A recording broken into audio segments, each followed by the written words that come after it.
Joining us now to make sense of all of this, on Capitol Hill, the House Democratic Whip, Congressman Steny Hoyer of Maryland. Congressman, thanks so much for joining us. Alex, that's a tall order to make sense of what we're doing. We're looking to you like a lighthouse in the darkness, Congressman Hoyer. Let's talk a little bit about, we've talked a lot about Republicans and where they are, and I'm certainly keen to hear your thoughts. But in terms of the Democrats, there seems to be a very firm stance at present on the left, which is we are not touching entitlement programs.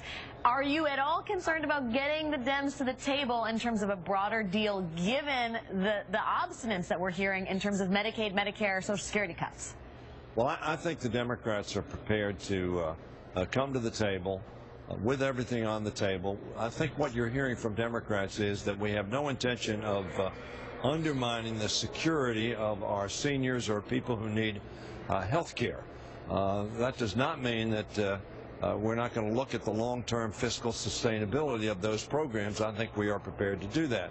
But we want to make sure that nobody who is relying on Social Security, and which frankly has not been part of the debt creation, it is part of the fiscal situation that we're confronting, but has not created the debt, and Medicare as well, which is absolutely essential for the health of so many millions of Americans. But I think that Democrats are prepared and have said, look, everything's on the table. That doesn't mean we're for what's going to be on the table, but we need to have a full consideration of the whole gamut of things that are creating this issue and that can solve this issue. We need to not go over the fiscal cliff. We need to come to an agreement. And the president, I think, is working hard to get there. And very frankly, I think John Boehner wants to get there. The issue is whether John Boehner will have the support of a majority of his party when and if he gets there with the president. He had an agreement with the president over a year ago. That agreement fell apart, frankly, because he could not get the support of his own party. But it's necessary for us to come to a place where we will be able to adopt a fiscally sustainable, credible path for this country. That will give great confidence to the American people and will be, in my opinion, the single largest stimulus package that we could pass for the economy. Congressman, let's talk a little bit about John Boehner, because the deal he could have gotten last year was in many ways, for Republicans at least, better. Do you sense that he can hold together his caucus? We are not getting a lot of readout in terms of substance in these negotiations, but it sounds, quote, tense up there. Well, as you pointed out, there are a lot of Republicans, both in the Senate and in the House, who have been saying, look, we understand we need more revenues. And although Speaker Boehner has said no increase in rates, some of those members have said, well, if the rates go up on the wealthiest in America, so be it. That doesn't necessarily mean that would be their first choice, but they're prepared to support that if it gets us on a path to a fiscally sustainable policy. So I think that John Boehner is trying to grow in his own party a majority of his party to support an agreement. And if we reach an agreement, there are going to be items in it that everybody doesn't like. It may not be the same thing that they don't like, but there will be things that people don't like. That's the nature of compromise. You don't like some things, you like other things.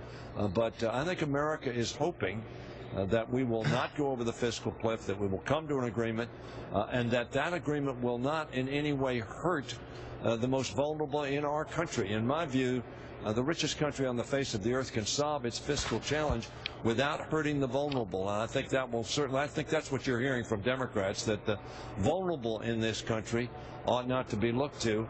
Those of us who are doing better, we ought to be looked to, and we ought to make a little more contribution and get a little less. But we need to look at both sides of the equation, as Republicans have said. Well, clearly, we need to look at spending. We've already looked at spending. That doesn't mean we need to stop that, but we've already done $1 trillion worth of cuts and restraints. And the president has put forward some very, very specific proposals for cuts in spending. And we have not yet seen that from the Republicans. They've done some conclusionary. They want to cut $300 billion. They want to raise taxes $800 or raise revenues $800 billion, but they don't say how they're going to do that, which is going to be necessary if we're going to really be able to get to an agreement. Congressman, I want to open this up to our panel really quickly. Sam Stein, when we talk about where the Republicans are on all of this, there was some sense that Boehner, Jay Carney was out there yesterday saying, you want specifics? Check out pages 17 to 54 of the president's proposal. There are some specifics. Let's play ball. And that Boehner's office sort of cowed by that, had to put something else on the table. Yeah. Do you think there's actually movement going on within his caucus, that there is actually progress being made? Yeah. And to what degree do you think he needs to be worried about a speakership? Because the conventional wisdom is he's going to be fine no matter what. Well, sure. And Chris Van Hollen this morning floated the idea that Boehner wants to move this past his reelection as Speaker so that he can have that protected. That would be January 3rd. That means going over the cliff. Boehner's office denied that as, quote, nutty.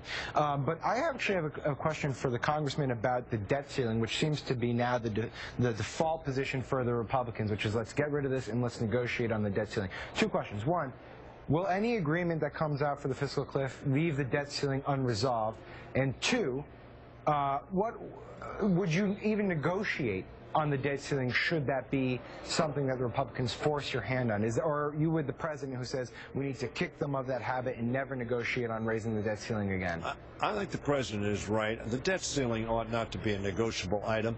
I don't know of a Republican leader or a Democratic leader who believes that not extending the debt limit, not putting America's creditworthiness at risk, saying to the world that America has incurred debt but it's not going to pay them, is an alternative. I don't think that's. I think Senator McConnell doesn't believe that. Senator Reid doesn't believe it. I know Congresswoman Pelosi doesn't agree. Certainly, I don't agree with it. I think Mr. Cantor, the majority leader, doesn't believe that, and I take that from our discussions last year. So this ought not to be an item of negotiations or a leverage item, as I would hope Speaker Boehner would take that off the table as some sort of leverage item. What the president has suggested, look, we'll take Senator McConnell's suggestion. The president will say we need to raise the debt limit, and these are for bills we've incurred. Congressman These are for Hoyer, bills we've incurred. may I make a small plea, which is from those of us in the media? Please do not make us go through the debt ceiling debate in 3 months. Just I hope we can accommodate you. Steny Hoyer, thank you so much for being our lighthouse in the dark, dark dome that is Capitol Hill. Thank you, Congressman. Thank you so much. We will have more from Wagner.